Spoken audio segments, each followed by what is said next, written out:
c'est fait.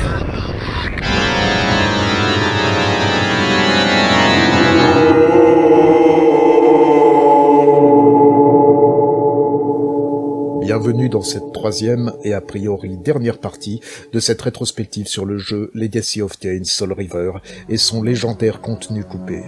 Là encore, je ne saurais que trop vous conseiller de regarder les deux premières parties si ce n'est pas encore fait. Je sais que la deuxième est un peu longue et il y avait beaucoup de choses à aborder et que je n'avais pas vraiment envie de survoler. Normalement, cette troisième partie devrait être plus courte car nous allons nous concentrer cette fois sur la portion totalement amputée du scénario original, même si cela va devoir impliquer un léger détour par une zone optionnelle du jeu final que nous n'avons pas encore étudiée dans cette rétrospective. Mais c'est nécessaire pour bien comprendre le fil de l'histoire telle qu'elle avait été conçue, avant que l'équipe de production ne doive sortir les ciseaux et improviser à la hâte la fin en queue de poisson dont le jeu commercialisé a hérité. Mais avant de commencer, je rappelle qu'encore une fois, cette vidéo va largement se baser sur celle de Rena Audron, et vous pouvez partir du principe que, sauf précision, tous les extraits vidéo que vous verrez sont tirés de sa chaîne lorsqu'il ne s'agit pas de captures vidéo que j'ai moi-même fait. En revanche, je ferai de nouveau la précision lorsque j'utiliserai des extraits des vidéos de Kevin Chatmajo, Ben Lincoln, ou encore de la chaîne Strictly Fantasy, qui nous a offert ces dernières années, entre autres, de nombreuses vidéos sur le lore de la saga Legacy of Kain, que je ne peux que recommander chaudement à celles et ceux qui ne sont pas fâchés avec la langue de Shakespeare. Et son propriétaire avait même sorti en mai 2021 une vidéo intitulée Soul River Prime What Could Have Been, ce que ça aurait pu être, qui revenait déjà sur le contenu supprimé du jeu en essayant de reconstituer au mieux les passages amputés. Forcément, certaines nouvelles informations obtenues depuis sont venues contredire son travail qui n'en reste pas moins extraordinaire, en particulier sur les fausses cinématiques qu'il a pu bricoler en jouant avec les angles de caméra notamment. Je ne pouvais guère résister à la tentation de les utiliser pour mes propres reconstitutions, d'autant que le camarade m'a lui aussi gentiment donné sa bénédiction. Je rappelle toutefois que pour tout ce qui concerne le montage des dialogues en français... Ça, c'est signé Bibi. J'avais d'ailleurs oublié de créditer cet extrait dans la précédente partie. J'en perds mon latin. En parlant d'oubli, j'avais également omis de faire entendre cette réplique alternative pour la rencontre entre Raziel et Dumas. Ne me remercie pas trop vite, Dumas. Bon, vous me pardonnerez vu ce que c'est. Au passage, je précise que je n'ai inclus qu'une sélection des courtes répliques et interjections prévues à la base pour les vampires. Toutes les inclure auraient été clairement trop longs et répétitifs. Tout comme ce serait difficile d'inclure tous les cris qui ont été enregistrés et qu'on n'entend pas forcément dans le jeu, même si au moins un fichier son enregistré par Bernard Lano, alias Raziel, semble correspondre à un cri qui aurait dû être utilisé dans l'introduction si la VO n'avait pas finalement été conservée.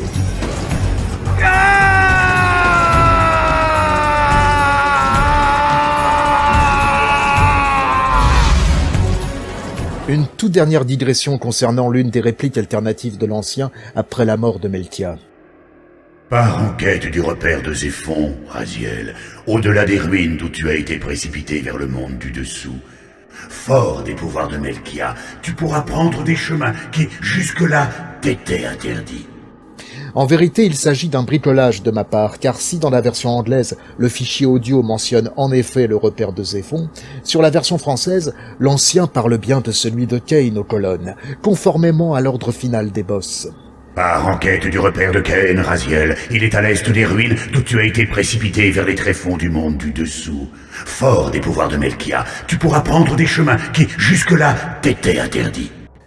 Je ne saurais expliquer cette différence. Peut-être que l'équipe française avait un script légèrement différent, ou bien qu'ils avaient l'information sur ce changement d'ordre. Quoi qu'il en soit, pour reconstituer le texte d'origine, j'ai dû ruser en mélangeant donc ce fichier audio alternatif, mais en remplaçant la deuxième partie par ce qu'on entend dans le jeu final. Pars en quête du repère de Zéphon, Raziel, au-delà des ruines d'où tu as été précipité vers le monde du dessous. Ton épée te permettra d'emprunter des chemins qui jusque-là t'étaient interdits. J'en ai fini pour ces retours sur la partie précédente, alors installez-vous confortablement et laissez-moi vous conter un pan de l'histoire du dévoreur d'âmes de Nosgoth, perdu dans le continuum espace-temps et les tourbillons de la destinée.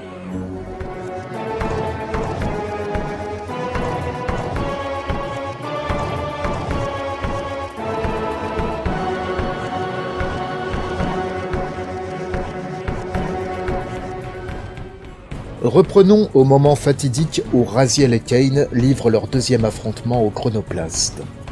À noter que si, dans le jeu final, Kain ponctue chacun des coups que lui porte son adversaire par l'activation d'un des mécanismes déclenchant le processus de voyage dans le temps, il est plus que probable que cette chorégraphie n'ait pas été prévue initialement, l'empereur des vampires n'étant pas supposé fuir de cette manière. Cette nouvelle bataille aurait en fait dû se solder aussi par une victoire de Raziel, ce dernier affaiblissant suffisamment Kain pour parvenir à dévorer une partie de son âme. Le processus aurait toutefois été interrompu par ce dernier, qui l'aurait nargué de la phrase que l'on entend toujours dans le jeu commercialisé, avant de prendre la poudre d'escampette. Tu as failli m'avoir, mais ce n'est ni le lieu ni le moment de la scène finale. Le sort nous réserve d'autres surprises avant de nous dévoiler l'ultime dénouement. À en croire la vidéo The Lost Levels de Rena Audron, il semblerait que Kain aurait alors dû non pas se téléporter, comme à la fin du premier combat, mais plutôt user de sa forme de brume ou bien de celle de chauve-souris, deux pouvoirs vus dans le premier Blood Omen et que l'on retrouvera également dans les opus suivants de la saga. Le dieu ancien nous aurait alors informé que malgré la fuite de son adversaire, Raziel ne ressortait pas de ce deuxième combat bredouille. Cette infime part de l'âme de Kain t'offre un pouvoir important, celui de te déplacer à volonté d'une sphère à l'autre. Les portes ne te seront plus utiles, tu dois toutefois être en pleine possession de tes moyens. Chose notable, cette faculté est toujours présente dans le code source de toutes les versions du jeu, y compris celles commercialisées, et peut être activée à l'aide d'un code de triche, différent selon les supports, ou bien par le debug mode. Pouvoir ainsi beaucoup plus facilement basculer d'une sphère à l'autre simplifie considérablement les déplacements de Raziel, et s'apparenterait presque à de la téléportation, le temps étant pour le moins figé dans le monde spectral. Ce n'est donc pas totalement un hasard si c'est Kain qui aurait dû nous donner ce pouvoir, et peut-être même que Amy Hennig partait du principe que c'était bien ainsi que le vampire était supposé procéder pour se téléporter, même si les jeux suivants n'iront finalement pas dans cette direction, Kain n'ayant à l'évidence aucun accès direct à la sphère spectrale. Comme déjà dit dans les parties précédentes, c'est également grâce à ce don que nous aurions pu progresser dans les zones des glyphes et en résoudre les énigmes, les portails dimensionnels n'ayant été ajoutés que tardivement dans la production, après les coupes dans le scénario. Après cette révélation, l'Ancien nous aurait également indiqué la prochaine étape du voyage de Raziel. Retourne à la citadelle des humains, Raziel. Le temple, sous une innocente façade, est corrompu. Le mal, tel un cancer, se répand jusqu'au cœur de la cité. Chose étonnante, par cette réplique, demandant de retourner à la citadelle des humains, le jeu serait parti du principe que cet endroit avait déjà été parcouru, ce qui n'aurait probablement pas été chose évidente. Car même dans le jeu final, il est très facile de passer à côté de cette zone, parfaitement optionnelle, ne proposant qu'un glyphe et quelques objets collectables. Cette citadelle a connu quelques menus changements durant les différentes étapes de la production, sur lesquels nous allons revenir rapidement. Pas mal de joueurs auront pu être intrigués par cette grille en hauteur, juste avant l'accès aux douves encerclant les remparts de cette forteresse. En trichant un peu, on peut voir que c'est là encore un cul-de-sac, mais si on dispose d'un très bon sens de l'orientation, on se rend compte qu'elle aurait dû mener à la zone devant la façade de la citadelle, ce qui nous aurait permis de contempler ce cours d'eau depuis en haut, et les versions alpha prouvent que c'est bien ce qui était prévu à la base. On peut supposer que des contraintes techniques ont poussé les développeurs à abandonner l'idée, mais il est dommage de ne l'avoir effacée qu'à moitié. Ces mêmes contraintes ont poussé à revoir quelque peu la disposition de certains couloirs et à rajouter des portes pour optimiser les temps de chargement. Comme dans le reste du jeu, nous avions déjà pu l'évoquer. Attrapez-le! À l'aide! Monstre! Monstre! Courez! Courez! Non! Pitié! Attrapez-le! Tuez-le! Non! Démon! Courez! À l'aide! Non! Attrapez-le! Dans la cour centrale, l'analyse de la version de l'E3 1998 permet de deviner une sorte de parcours en hauteur. Son utilité est inconnue à l'heure actuelle, mais on peut supposer que cela devait mener à un objet collectable.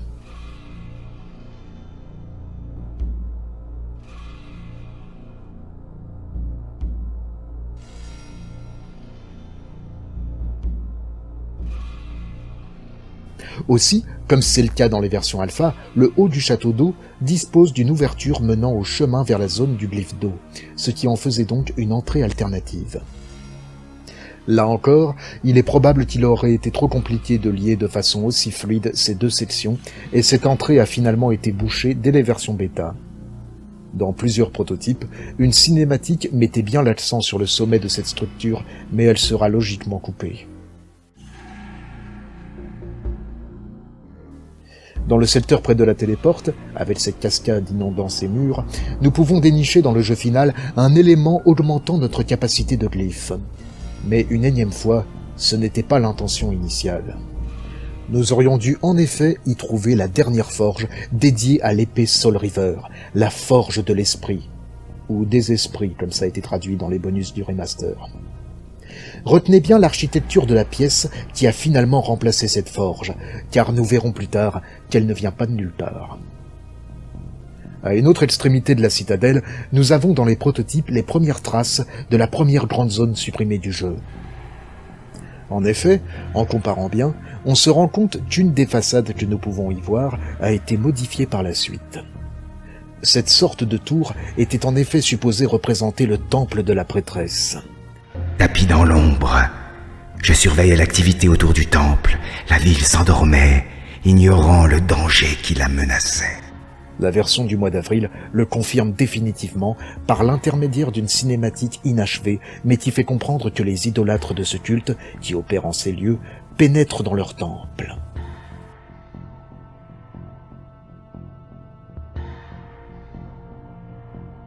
Je vis d'étranges silhouettes. De toute évidence, ce temple était le centre d'activités occultes. Je devais trouver un moyen de m'infiltrer dans ce repère de vampires.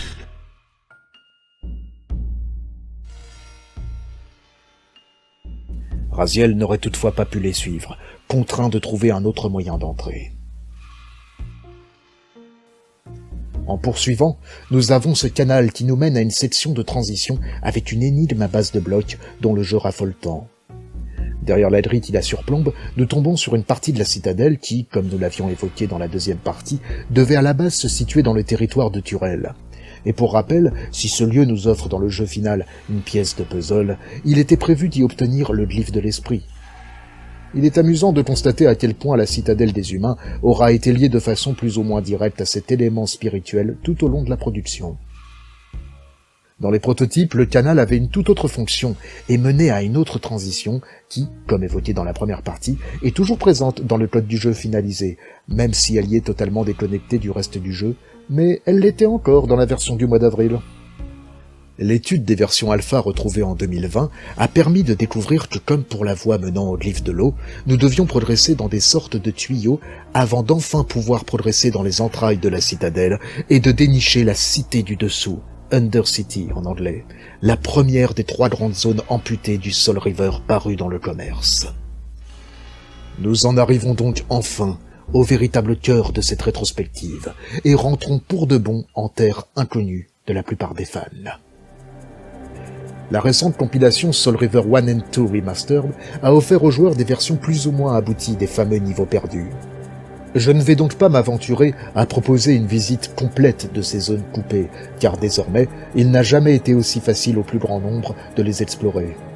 Je vais plutôt évoquer brièvement la manière de résoudre les principaux défis qu'elle propose et illustrer comment elle s'imbriquait dans le scénario. À noter que la Cité du Dessous et la Forge de l'Esprit sont les seuls à disposer d'un accompagnement musical dans la section Niveau Perdu, curieusement. Concernant donc cette Cité du Dessous, chacun devinera facilement que le but du jeu, si j'ose dire, sera de progresser dans les étages de cette structure verticale, un peu comme ce qui sera fait avec le niveau de Janos Odron dans Soul River 2. Raziel ne pouvant voler, c'est à la nage qu'il faudra atteindre les hauteurs de la cité, et pour ce faire, il va falloir aux joueurs fouiller ses moindres recoins pour pouvoir activer des mécanismes libérant de grandes quantités d'eau, inondant progressivement la zone. Plus concrètement, il faudra trouver 3 leviers, permettant de lever pour chacun un barrage. Afin d'éviter qu'il se referme, il faudra introduire un bloc dans des emplacements prévus à cet effet. Des blocs sont présents dès le départ, juste à côté de ces emplacements, mais pour les 2e et 3e étages, il fait peu de doute qu'ils n'ont été mis là que pour faciliter les phases de débogage et d'optimisation, et qu'ils auraient fini par être supprimés, d'autres blocs étant récupérables plus loin. Au 2e étage, il était prévu de devoir déplacer un bloc vers le haut de la pièce, ce qui n'est possible dans aucune version jouable, car la rampe n'avait pas encore été programmée pour ça.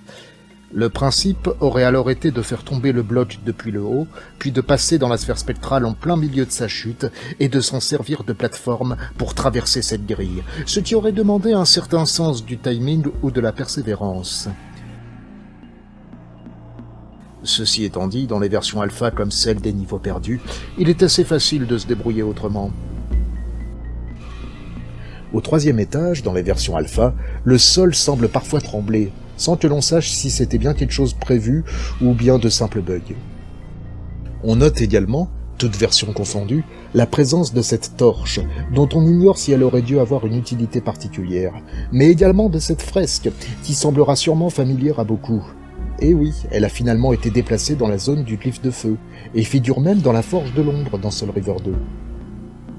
Aucune des versions jouables de la Cité du Dessous ne donne l'impression que des éléments collectables auraient pu être trouvés dans cette zone, et il est difficile de savoir si les développeurs avaient des idées en ce sens. De même, ces versions ne proposent pas d'ennemis à combattre, mais on sait qu'on aurait dû logiquement y être confronté à de multiples idolâtres qui ont finalement été déplacés dans la cathédrale de Zéphon. Mais divers vampires auraient normalement dû se dresser sur notre chemin, et détail sordide, les adversaires humains, comme pour mieux illustrer leur fanatisme, n'auraient pas hésité à se livrer en pâture à leur maître vampire, pour pouvoir leur redonner de l'énergie. Maître! En revanche, dans le niveau inférieur, nous pouvons bien dénicher une téléporte et voir quel symbole avait été conçu pour représenter ce niveau supprimé. Enfin, là encore, quelle que soit la version, il est curieux de constater qu'à chaque degré de progression, le niveau de l'eau ne permet pas totalement d'atteindre l'étage suivant. Est-ce un dysfonctionnement qui n'aura jamais été résolu, ou bien y aurait-il dû avoir des murs escaladables pour permettre de progresser? Le saurons-nous un jour? Il n'est donc hélas pas possible de progresser sans tricher dans la zone. Heureusement, les menus des bonus de la compilation remasterisée permettent de démarrer depuis le sommet de cette section souterraine et donc d'accéder directement au temple de la prêtresse. Une fois à l'intérieur, l'entrée se serait immédiatement refermée sur nous, rendant inévitable une confrontation avec la maîtresse des lieux, la prêtresse, qui, pour rappel, n'a longtemps été visible du grand public que dans une bande dessinée de promotion, jamais éditée en France.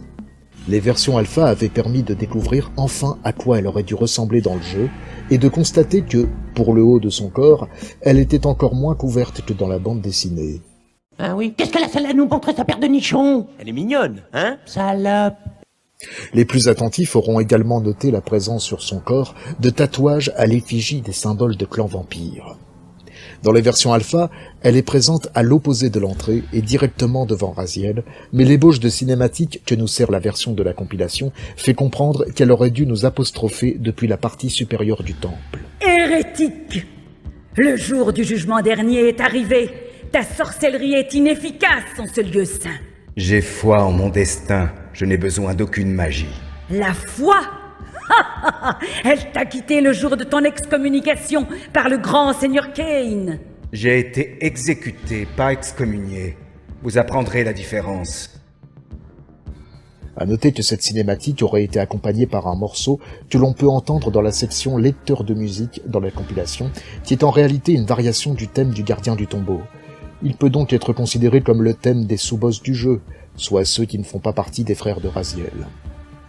Aussi, il est difficile de savoir à quelle sorcellerie inefficace la prêtresse fait allusion. Est-ce que Raziel aurait été dans l'incapacité d'user de ses glyphes pendant l'affrontement? Ou même aurait-il été privé de son épée Soul River? Encore aujourd'hui, on ne peut que supputer. Mais ce qui est clair, c'est que la prêtresse aurait lâché sur nous plusieurs ennemis, enfermés dans ces sortes de cellules où, dans la version des niveaux perdus, des humains lambda sont également présents. Peut-être auraient-ils eux aussi servi de réserve d'énergie au sein de ce qui serait alors devenu une véritable arène de gladiateurs. À terme, Raziel aurait pu atteindre le niveau supérieur et en découdre directement avec la prêtresse. Votre foi vous trahit, Où sont donc vos chers vampires? Où est votre saint Cain? C'est toi qui as trahi ta foi, ton créateur. Moi, je suis resté fidèle à mes dieux. Ah oui? Eh bien, allez les retrouver.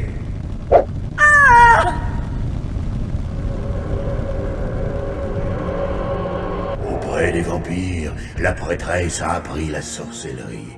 En dévorant son âme, tu as gagné son pouvoir. Tu peux donc projeter ton esprit et ainsi prendre possession du corps de ta victime. Le pouvoir de la possession, semblable à ce que l'on pouvait voir dans Blood Omen avec le contrôle de l'esprit, et qui reviendra dans Blood Omen 2, et d'une certaine façon dans Défiance, n'a jamais été vraiment finalisé, même s'il est possible, en bidouillant un peu, de placer la caméra derrière un ennemi tout en le contrôlant. Il aurait apparemment été possible de l'activer en visant la cible et d'appuyer sur la touche rond pour la version sur PlayStation. Pour quitter l'endroit, il est plus que probable que nous aurions dû mettre à l'épreuve notre nouvelle faculté pour posséder un humain potentiellement placé au niveau de ses manettes qui aurait dû à l'évidence ouvrir ses portes, même si l'effet n'a jamais été complété, ouvrant un chemin vers ces escaliers en colimaçon qui, selon toute logique géographique, aurait permis de retourner dans la citadelle des humains par l'accès emprunté par les idolâtres plus tôt dans la version du mois d'avril. Cain s'est retiré dans la montagne. Pour l'y retrouver, il te faut passer par le repère de ton frère, Turel. La suite logique de notre parcours nous aurait donc mis sur la piste de Turel, ce fameux dernier frère qui brille par son absence dans la version qui nous a été livrée en août 1999 et dont la forme vampirique ne sera finalement véritablement confrontée que dans l'opus Défiance sorti 4 ans plus tard. Comme nous l'avions déjà évoqué, l'entrée de son repère se situe sensiblement au même endroit que celle de l'antre de l'oracle dans le jeu final, cette dernière devant être initialement située à une extrémité du territoire des Dumaïm.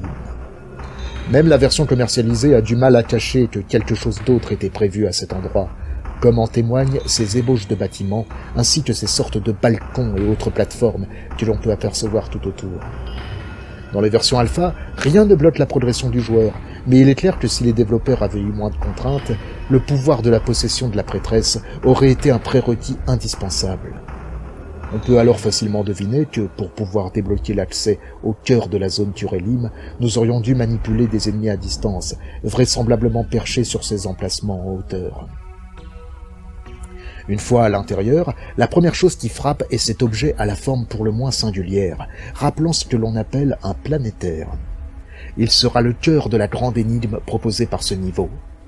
Là encore, aucun indice ne permet de savoir s'il était prévu d'obtenir des objets collectables dans ce territoire, et, plus étonnant, aucune téléporte n'est trouvable, aussi bien dans les versions alpha que dans celles de la section des niveaux perdus de la compilation remasterisée.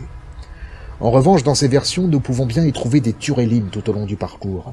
Rappelons encore une fois que dans la version finale, ces derniers ont été inclus dans d'autres zones de Nosgoth afin de leur redonner de la présence après la suppression de leur territoire. Et pour rappel, la musique qui aurait dû accompagner cette portion de Nosgoth a finalement été recyclée pour la zone du glyphe de lumière solaire. Un mot sur la lave qui occupe les niveaux inférieurs de ce monde. Il semble en exister 2 types, et si aucun effet n'a visiblement eu le temps d'être intégré, on peut supposer que, en fonction du type de lave avec lequel Raziel rentre en contact, ce dernier aurait subi des dégâts, voire aurait perdu instantanément sa forme physique, comme le faisait tout contact avec l'eau au début de l'aventure. Reprenons le cours de la progression, qui nous fait très vite comprendre que nous sommes en fait juste au pied de la fameuse cheminée décrite dans le manuel et toujours visible dans l'introduction du jeu. Celle-ci dispose d'un système de pales, tel un ventilateur géant, et notre objectif va être d'actionner divers mécanismes pour pouvoir faire bouger le planétaire, ce qui activera la rotation des pales. Cette cheminée va te permettre d'arriver en haut du sanctuaire de Cain. Et c'est ainsi que nous allons donc arpenter cette zone smokestack en anglais, ce qui se traduit en effet par cheminée, mais là encore la traduction de la compilation fait son original en parlant plutôt de fournaise, ce qui reste plus ou moins approprié au demeurant. Là encore, je ne vais pas forcément me lancer dans une visite complète de la zone, il est facilement aisé de progresser dedans par l'intermédiaire de la version des niveaux perdus, même si certaines subtilités peuvent échapper au plus grand nombre, faute d'avoir des énigmes totalement achevées. Par exemple, s'il est facile de comprendre que les 2 premiers leviers sur les pales permettent de monter à l'étage suivant, d'aucuns pourra se demander ce que renferment ces 3 portes inouvrables, les manettes devant elles ne déclenchant rien. Les versions alpha montrent qu'elles auraient donné accès à 3 salles, permettant de faire bouger le planétaire, activant la rotation des pales de la cheminée. À mi-parcours, nous arrivons à cette salle qui peut poser souci en l'état dans la version des niveaux perdus, même si avec un peu d'astuce, on peut finir par passer de l'autre côté, mais on sent bien que cela n'aurait pas du tout été une méthode homologuée.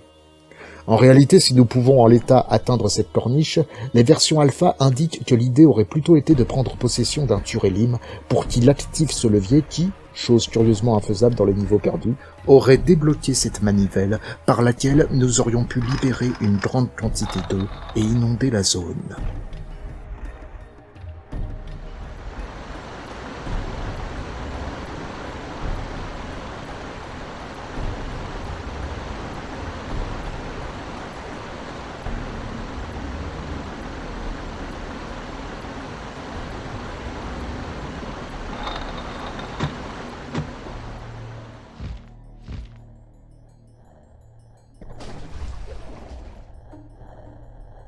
Une fois donc parvenus à ce qui est devenu une autre rive, nous pouvons descendre dans une nouvelle grande salle où ce dialogue supprimé aurait sûrement été entendu. Personne. Toutefois, les bannières indiquaient qu'il s'agissait de la salle d'audience de Turel. Alors que nous essayons de sortir de cette pièce, une ébauche de cinématique s'enclenche dans la version des niveaux perdus, proposant même déjà des dialogues intégrés, y compris en français. Donc je n'ai plus qu'à vous laisser en profiter, je n'ai eu qu'à rajouter la musique à l'évidence pressentie pour ce moment.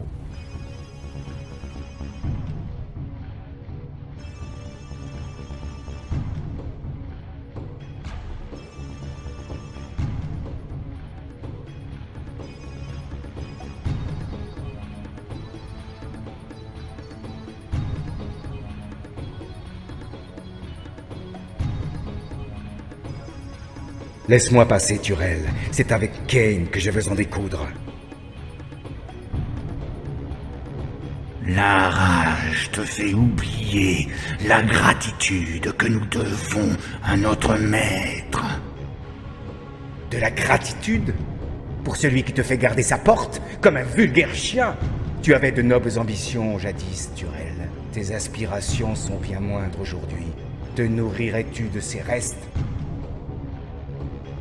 Tes insultes ne pourront amoindrir la douleur de ta trahison. Tu m'as tué une fois, tu vois le résultat? Je n'ai pas peur de toi. Il est intéressant de constater que là où il ne montrait que du mépris pour Dumas, Raziel semble sincèrement vouloir éviter de s'en prendre à ses derniers frères, ce qui peut laisser sous-entendre que dans le passé, ils aient pu avoir de bons rapports. Hélas, l'affrontement avec Turel, qui avait pour rappel comme nom temporaire Morlock au début de la production, n'a visiblement jamais pu être totalement fini. Mais la version des niveaux perdus nous permet quand même d'en avoir un bel aperçu. Ce colossal adversaire est en toute logique doué de télékinésie, tandis que nos propres projectiles ne semblent lui faire aucun effet. Mais en tâtonnant un peu, on peut découvrir une chose tout à fait étonnante. Il est possible d'absorber les attaques de Turel dans la Soul River, donnant à cette dernière une nouvelle couleur. Certains n'hésitent pas à parler de Turel River. Et cela semble aussi renforcer sa puissance. Il est possible dans cette même version de briser certains piliers présents dans la partie supérieure de cette salle, grâce à cette river renforcée. En revanche, si on accède à la moitié inférieure, aucune interaction avec le décor n'avait été rendue possible à ce stade de la production. Il semble également que le combat aurait également requis de manipuler davantage le comportement de Turel, en le faisant par exemple lui-même détruire ses fameux piliers, en esquivant ses projectiles au bon endroit et au bon moment.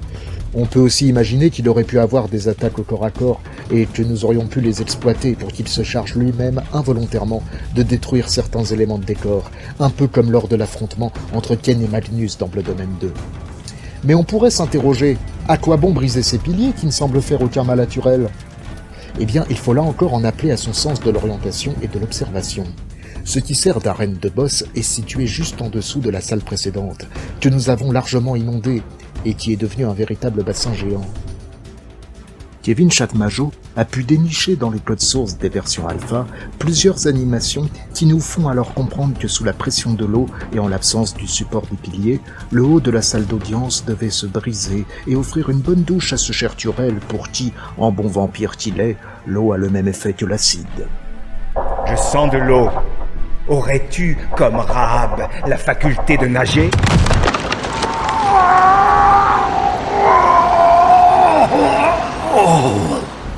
N'est-ce pas là un sort approprié pour ce cher Turel, qui a précipité Raziel dans les eaux des abysses?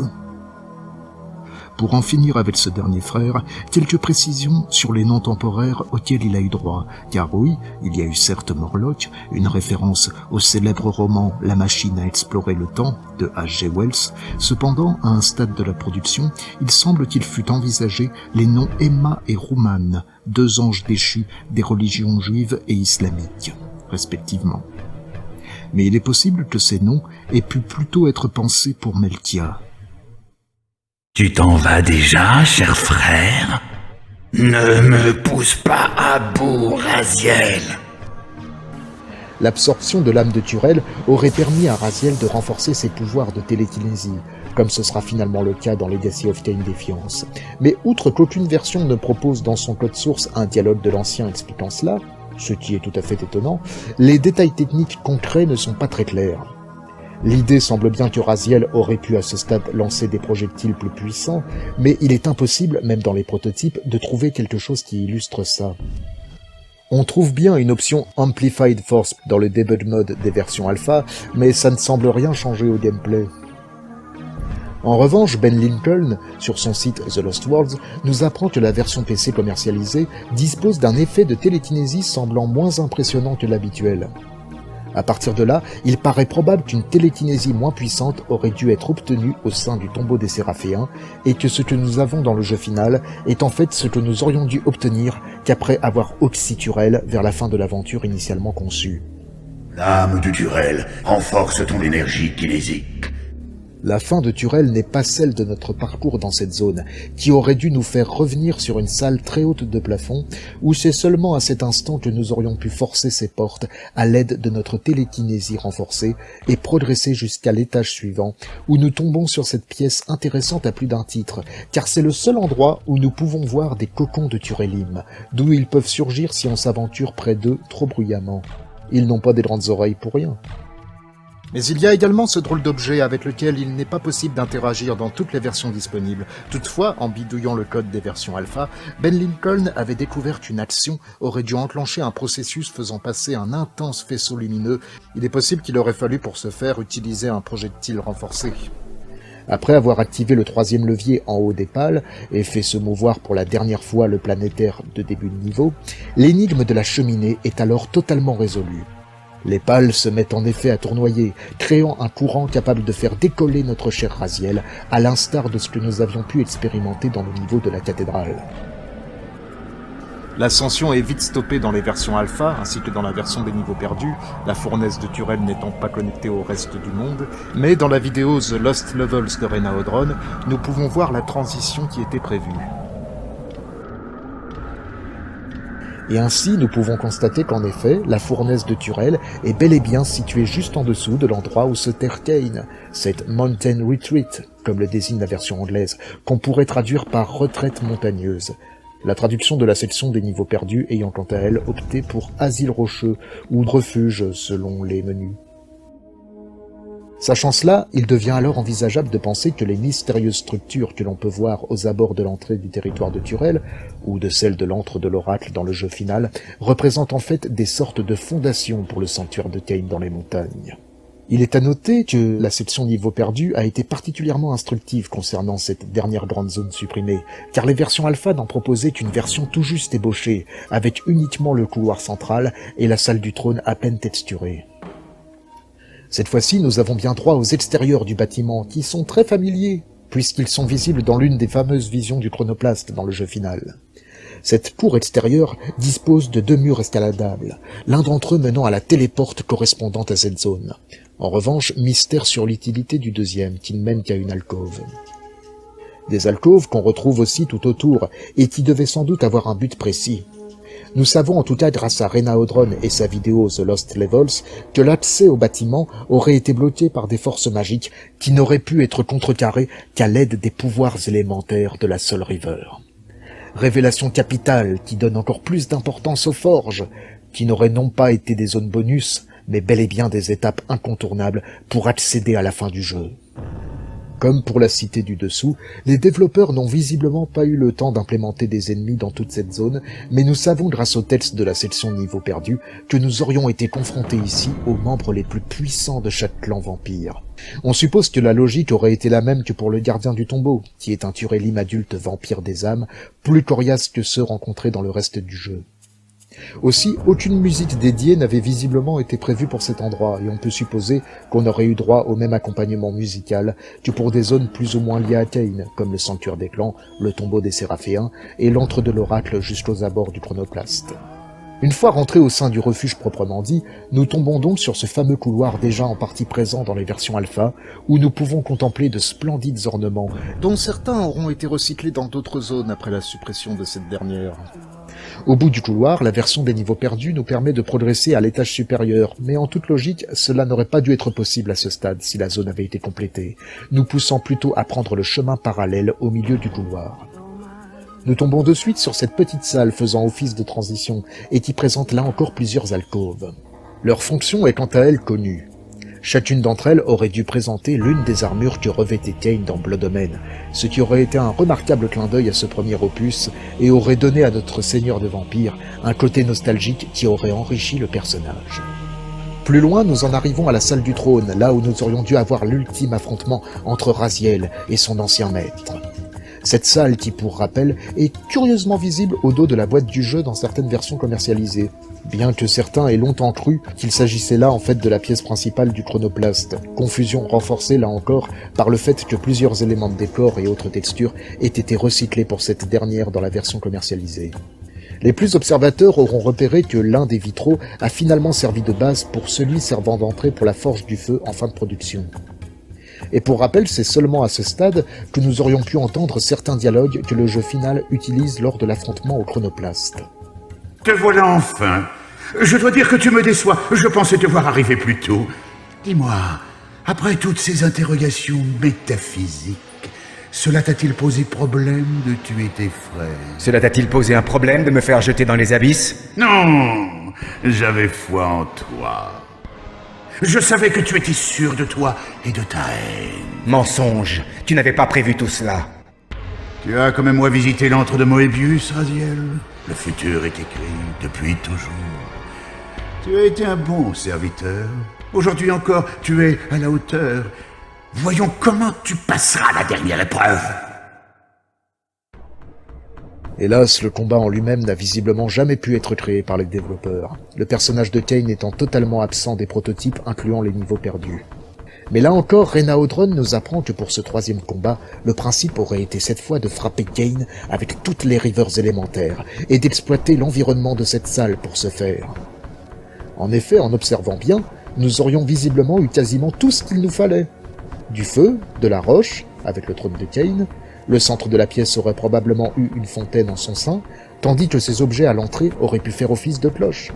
Enfin, pour l'élément de la lumière, on peut deviner qu'il aurait été possible de créer un faisceau lumineux en brisant l'un des vitraux de cette salle. Mais un problème se serait posé pour la riveur de l'esprit, qui n'apparaît qu'au contact d'une âme. Et c'est selon toute vraisemblance là qu'aurait dû se jouer la scène avec Ariel, que nous voyons dans l'une des visions du chronoplaste. Parenthèse technique concernant cette vision, le décor utilisé est en fait un tronçon modifié du territoire de Raziel, ce qui est tout à fait étonnant car en toute logique, cette séquence dramatique devait se produire dans la salle du trône, dans les montagnes.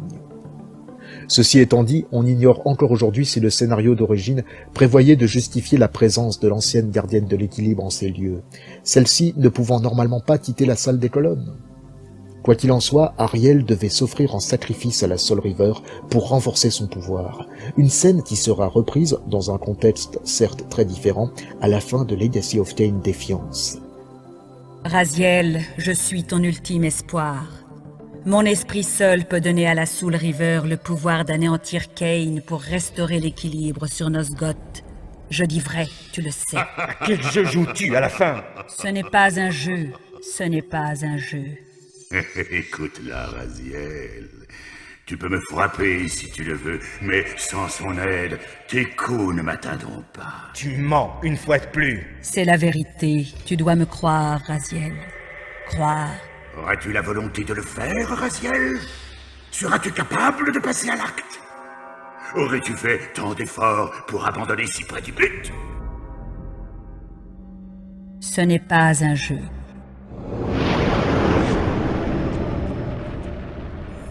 Un mystère demeure également. Était-il prévu que le sacrifice d'Ariel aurait donné à la Soul River une couleur jaune, comme ce que l'on voit dans la vision du chronoplaste? Les développeurs n'ont semble-t-il pas toujours été au clair sur ce point. Les premières versions bêta proposant la scène avec une river arborant les couleurs rouge et noir, qui seront en définitive plutôt attribuées à ce qui est communément appelé la Kane River. Daniel Cabuco semble confirmer dans une discussion sur Feu son forum que cela avait bien été envisagé ainsi à un moment, et que même la scène de défiance a failli avoir ces mêmes couleurs. Toujours est-il que l'absorption de l'âme d'Ariel par la River aurait pu permettre à Raziel d'enfin en finir avec sa némésis, avec qui il aurait eu un dernier échange plein d'amertume. Tu es bien le fils de ton père, malgré tout. Mon père? Tu n'es qu'un pilleur de tombes, Kane. Tu n'as pas tort.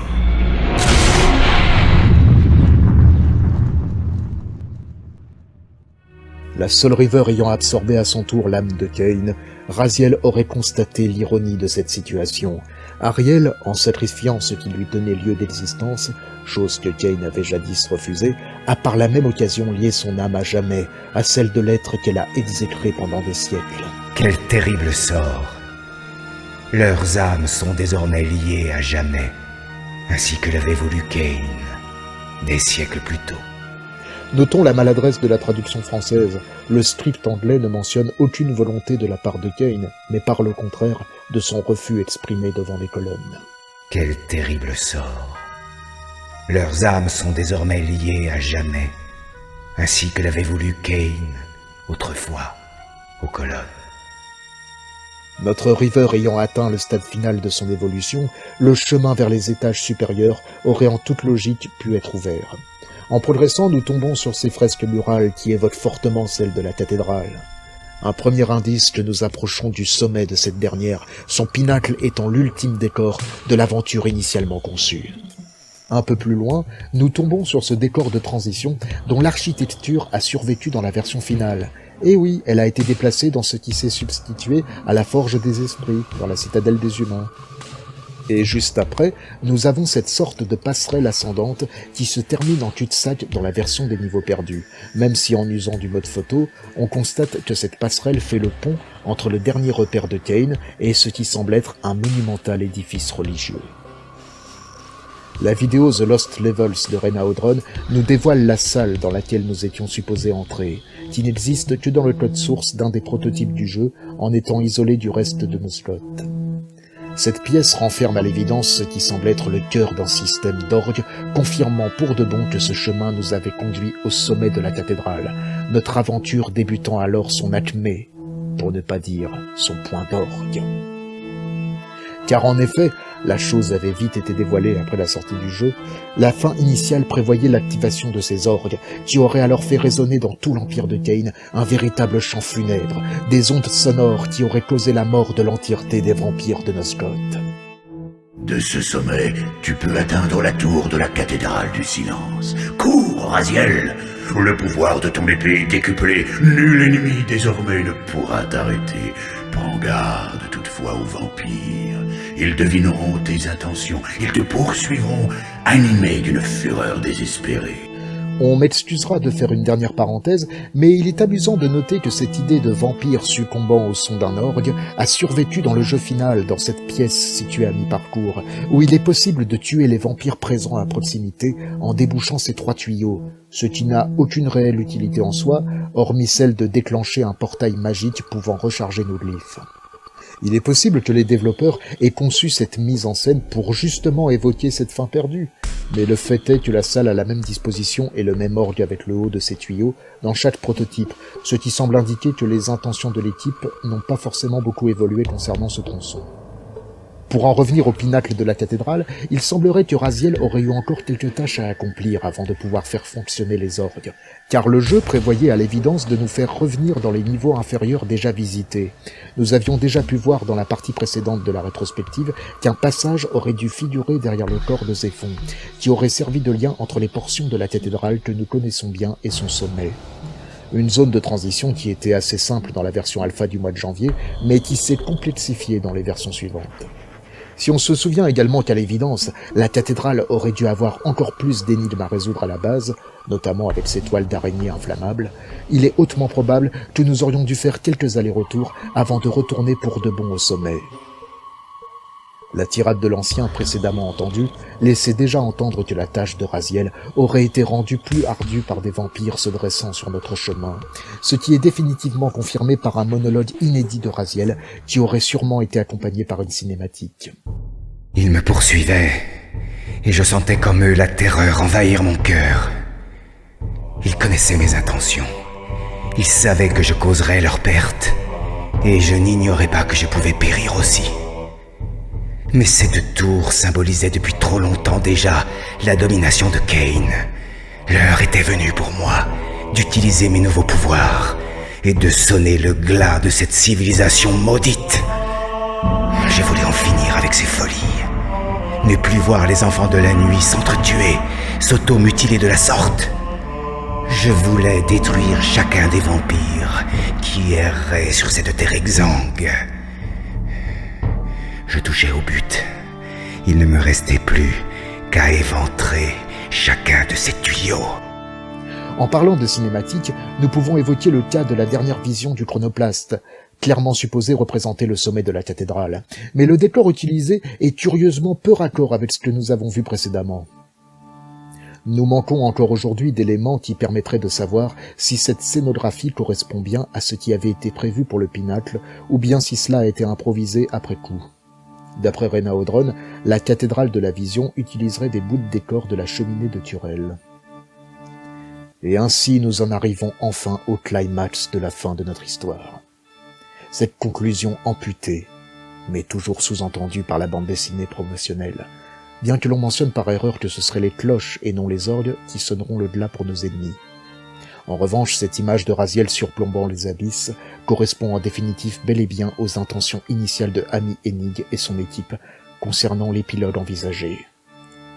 Il est difficile de savoir si les dernières minutes du jeu auraient été mises en scène avec le moteur graphique ou si une seconde cinématique en image de synthèse aurait dû intervenir, comme semble l'indiquer l'article français du Joypad Magazine paru en janvier 1999. Rena Odron nous apprend en tout cas à la toute fin de sa vidéo The Lost Levels qu'après avoir activé les orgues mortels et signé la fin de la race des vampires, Raziel aurait alors plané depuis le sommet de la cathédrale pour rejoindre le lac des morts, atterrissant à l'opposé de là où il fut autrefois précipité dans les abysses, bouclant ainsi la boucle. Alors que se fait entendre un vacarme indescriptible, mélangeant les sons funestes des orgues aux cris d'horreur de leurs victimes, Raziel assiste à une véritable vision d'apocalypse. Les âmes des milliers de vampires exterminés forment un tourbillon sordide qui descend vers le fond de ces eaux infernales pour aller tout droit nourrir le dieu ancien. Raziel contemple interdit les conséquences de ses actions. Ce génocide qu'il vient de commettre au nom de sa vengeance et pour servir les intérêts d'une obscure divinité. Cette dernière lui adresse alors ses félicitations. C'est fait, Raziel. Tu as accompli ta destinée. Certes, tu as dû anéantir tous ceux de ton espèce, mais grâce à toi, le monde peut renaître. Le cycle de la vie et de la mort, resté si longtemps immobile, peut enfin reprendre sa course. Tu as bien agi. Tu m'as bien servi. Et c'est sur ces dernières paroles que le jeu aurait dû s'arrêter. C'est fait, Raziel. Tu as accompli ta destinée. Le cycle de la vie et de la mort, resté si longtemps immobile, peut maintenant reprendre sa course. Tu as bien agi. Tu m'as bien servi. Une conclusion douce amère et finalement assez ouverte, laissant en tout cas clairement la possibilité d'une suite, et Amy Hennig confirmera bien dès 2012 en interview qu'elle avait l'idée d'un Raziel regrettant le fait d'avoir éradiqué la race des vampires et désormais conscient de la duplicité de l'ancien, dont le masque de vertu dissimule en réalité un appétit démesuré. Raziel aurait alors décidé de retourner au chronoplaste de Moebius et s'en serait servi pour retourner dans le passé de Nosgoth dans l'espoir de lui offrir un meilleur futur.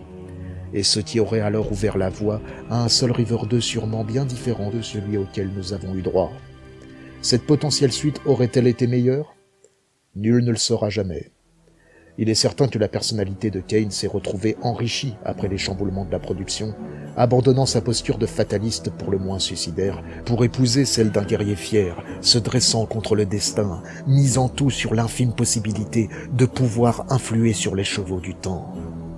D'un autre côté, même en ayant succombé aux intentions initiales du scénario, il est probable que Kain aurait continué à faire planer son ombre sur la suite de l'histoire, d'une façon ou d'une autre. Par ailleurs, s'il est difficile de savoir quelles auraient été les aventures de Raziel dans le passé de Nosgoth dans ce Soul River 2 alternatif, il ne fait aucun doute que là aussi, la véritable nature de son lien avec l'épée éponyme aurait fini par être révélée. Daniel Cabuco ayant bien précisé que dès la production du premier Soul River, Amy Hennig expliquait la destruction de l'épée physique lorsque Kain voulait en frapper Raziel par le fait que la Soul River ne peut se dévorer elle-même. Voilà, je suis un peu en bout de course maintenant. Je pense en tout cas avoir fait une synthèse assez complète de toutes les informations connues sur le Legacy of Kain Soul River que Amy Hennig et son équipe avaient imaginé. Du moins celles qui ont été dénichées à ce jour, en cette fin d'année 2025, plus de 25 ans après la sortie du jeu, dans sa version amputée. Il demeure encore quelques zones d'ombre, quelques questions qui n'ont pas encore trouvé de réponse.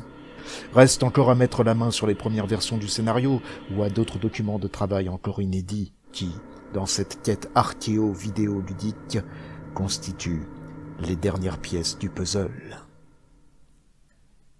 Ah non, j'arrive pas à conclure. Il y a décidément toujours un problème avec la fin dès qu'il s'agit de Soul River. J'aurais dû m'y attendre en me lançant dans une analyse d'un inachevé.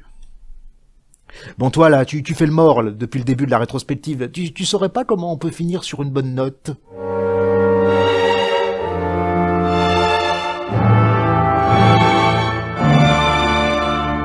Ah bah voilà, c'est pas mal ça.